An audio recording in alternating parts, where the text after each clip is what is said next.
मैं SC. Mishra from Mahatma Gandhi शिक्षण संस्थान दरभंगा।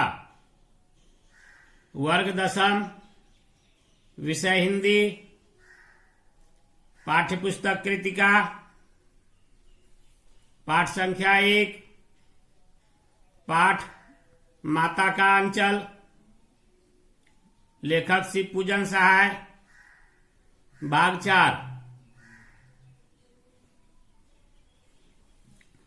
थोड़ी देर में मिठाई की दुकान बढ़ाकर हम लोग घरौंदा बनाते थे।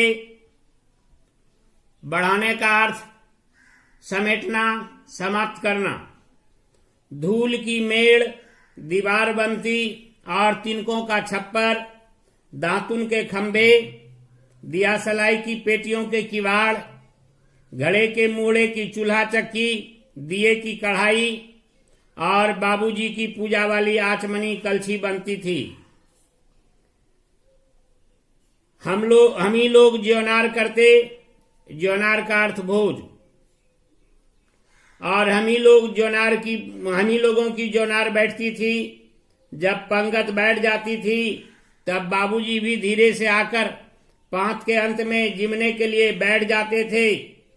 जिमने का अर्थ भोजन करना। उनको बैठते देखते ही हम लोग हंसकर और घरौंदा बिगाड़कर भाग चलते थे। वह भी हंसते हंसते लोटपोट हो जाते और कहने लगते, फिर कब भोज होगा भोलानाथ। लेखक महोदय कहते हैं कि बचपन में ग्रामीण परिवेश में रहते हुए नाना प्रकार की क्रीड़ाएं करते और वे तमाम क्रीड़ा करते समय लेखक महोदय के पिताश्री भी कुछ न कुछ समय के लिए अवश्य भागीदार बन जाते और उस आनंद के क्षण को दोगुना कर देते थे। कभी कभी हम लोग बारात का भी जुलूस निकालते थे। कनस्तर का तंबूरा बजता, अमोले को घिसकर शहनाई बजाई जाती। कनस्तर का अर्थ वह टीन का डब्बा जिसका ऊपरी वाला भाग कटा हुआ हो, और अमोले का अर्थ आम के बीज में उगा हुआ पौधा। टूटी चूहेदानी की पालकी बनती। हम समधी बनकर बकरे पर चढ़ लेते और चबूतरे के एक कोने से चलकर बारात दूसरे कोने में जाकर दरवाजे लगती थी। वहां काठ की पटरियों से घिरे, गोबर से लिपे आम और केले की टहनियों से सजाए हुए छोटे आंगन में कुल्हिए का कलसा रखा रहता था। वहीं पहुंचकर बारात फिर लौट आती थी। लौटने के समय खटोली पर लाल ओहार डालकर, ओहार का अर्थ पर्दा, उसमें दुल्हन को चढ़ा लिया जाता था। लौट आने पर बाबूजी ज्यों ही ओहार उघार कर दुल्हन का मुख निरखने लगते। निरखने का अर्थ देखना। त्यों ही हम लोग हंसकर भाग जाते। फिर लेखक महोदय पूर्व की भांति अन्य प्रकार की क्रीड़ा करते हैं, जिसमें इस बार बारात निकालने से लेकर शादी विवाह, दुल्हन की बिदागरी तक का रस्म अदा किया जाता है और फिर पिताजी के आने से उस खेल का पटाक्षेप हो जाता है और समापन हो जाता है। थोड़ी देर बाद फिर लड़कों की मंडली जुट जाती थी। इकट्ठा होते ही राय जमती कि खेती की जाए। राय का अर्थ विचार। बस चबूतरे के छोर पर घिरनी गड़ जाती और उसके नीचे की गली कुआं बन जाती। मुंज की बटी हुई पतली रस्सी में एक चुक्कड़ बांध गराड़ी पर चढ़ाकर लटका दिया जाता और 2 लड़के बैल बनकर मोट खींचने लग जाते। मोट पुराने जमाने में चमड़े का या लोहे का बना हुआ होता था, जिसे खींचने का काम बैल किया करते थे और कुएं से भारी मात्रा में जल निकालकर फसल की सिंचाई की जाती थी।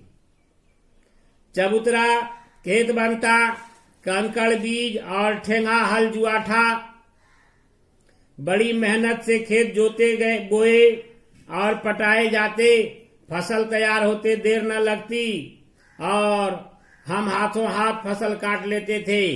काटते समय गाते थे, ऊंच नीच में बई कियारी, जो उपजी सो भई हमारी। पूर्व की भांति लेखक महोदय इस बार के खेल का शीर्षक खेती गृहस्थी से संबंधित चीज रखते थे और फिर अपने मित्रों के साथ विचार करते हुए बनावटी खेती गृहस्थी में लग जाते और वहां नाना प्रकार का फसल लगाने का ढोंग रचते और हाथों हाथ फसल काट कर तैयार कर लेते। फसल को एक जगह रखकर उसे पैरों से रौंद डालते। कसोरे का सूप बनाकर ओसाते। कसोरे का अर्थ मिट्टी का बना पात्र। और मिट्टी की दिए के तराजू पर तौल कर राशि तैयार कर देते थे। इसी बीच बाबूजी आकर पूछ बैठते थे, इस साल की खेती कैसी रही भोलानाथ? बस फिर क्या, हम लोग ज्यों का त्यों खेत खलियान छोड़कर हंसते हुए भाग जाते थे। कैसी मौज की खेती थी।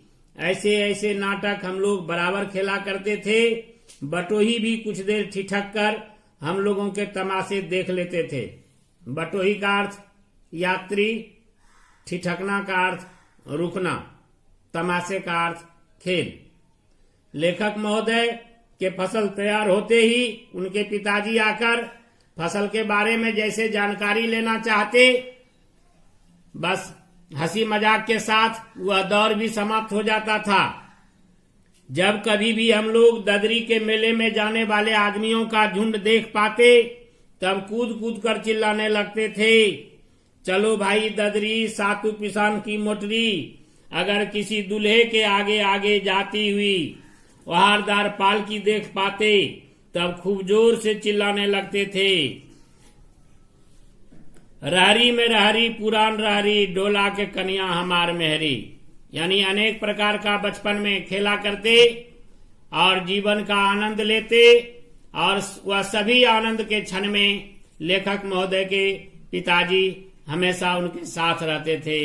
उनमें भागीदारी करके उनके आनंद को दोगुना कर देते थे। धन्यवाद।